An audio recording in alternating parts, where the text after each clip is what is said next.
guys. I know we don't really know each other that well yet, so I am Kayla Martin. And for my video this week, I am going to take a couple questions that stood out to me from each week's reflective questions and share my thoughts and the insights that I gained from them. So for lesson one's questions, the first question I wanted to talk about was question number 2.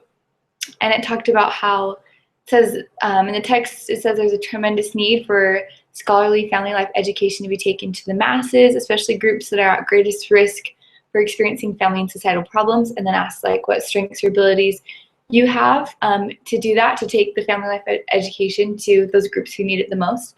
And so my thoughts with that, my parents actually have a nonprofit organization that works with troubled youth, kids who are struggling in school because of behavior issues or struggling with grades, and pretty much 100% of those kids are struggling because of family issues and issues at home.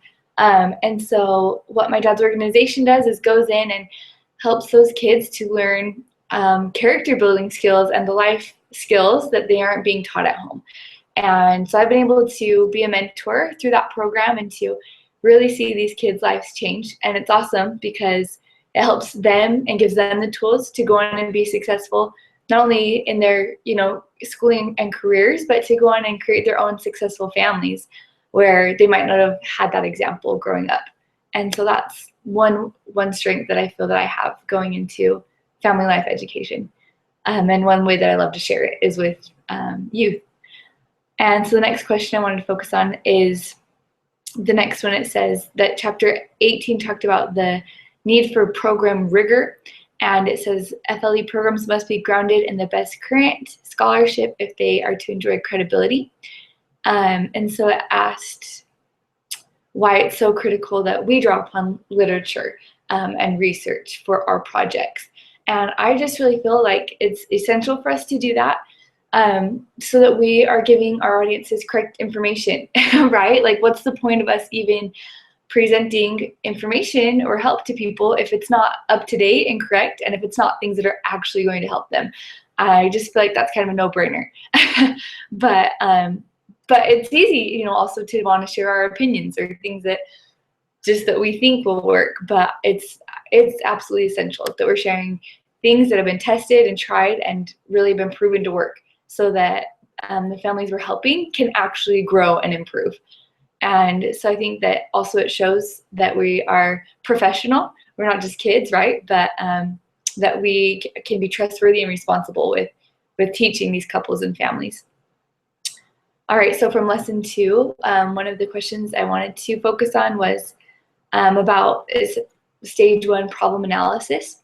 And the question said that, or asked why it's so critical to be thorough in identifying the problems or needs of our audience and how we can go about doing that.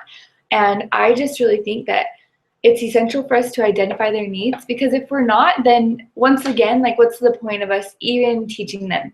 If it's not teaching them to help them with something they're actually struggling with and something they actually need, then there's no point in sharing it, because it's just going to go over their heads. Even if we think it's something important to know, they're not going to be invested in it because they feel like they don't need it. So we'll lose our audience, or they simply probably will tune out and won't gain anything from what we're sharing if it's not teaching to a need.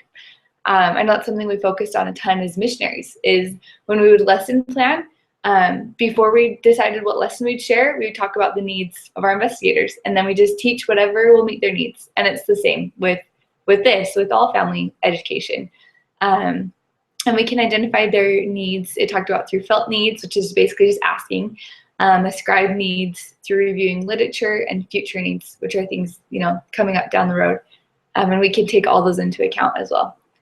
The next question I wanted to talk about in this section was for stage 2, which is program design. And what it asked is that it's like we can't necessarily conduct a very thorough analysis of the needs of our audience in this class or in the programs that we're doing. And so what are some simplified ways that we can use? And so some things that Courtney and I had talked about for our project, I think you guys are doing a blog as well, is that since we're reaching out to people through social media, why not find their needs through social media as well? And so we're going to post on our own social media and ask, tell about what we're going to be doing with our blog, and then ask people what they would like to learn about or what they are interested in gaining more knowledge about. So basically discovering their needs through social media, which is a huge tool. And then in the last couple minutes, I'll just wrap up with lesson 3. One of the questions I wanted to cover that was asked was if I or we have ever tried to market a product before, and basically how that went and what we learned from it. And so I actually have an Etsy shop, and I sell custom baby onesies, mainly for pregnancy announcements. And so I've learned a lot through my little business about marketing, and I've learned about the importance of social media and how important it is to have multiple outlets and to be active in using them. But one of the main things I've learned through this is that it's really important to make an emotional connection with the audience, kind of going back to the meeting their needs, right? And I've found that once I started sharing like pictures and stories of actual people and couples who were using our onesies as pregnancy announcements, that's when our business just skyrocketed and went through the roof, because people could connect. They wanted to have those same emotional experiences when they announced their pregnancy or when they had their baby, and which is a very emotional thing. And lots of things with family, right, is emotional. And so we can use that to our advantage as well when we're marketing our blogs or our programs, is that family, that's a very deep and emotional, tie and need that you have to be connected with your family. And so we can share personal stories or stories and experiences of other people who have gone through family life education programs in order to draw people in and help them to realize that these programs are relevant for them. And then the last question I just wanted to go over is how we can utilize, or how we can market our blog and our program. And so once again, I just wanted to go back to social media, right? We're doing social media, so why not utilize social media? That is the biggest, hugest tool out there.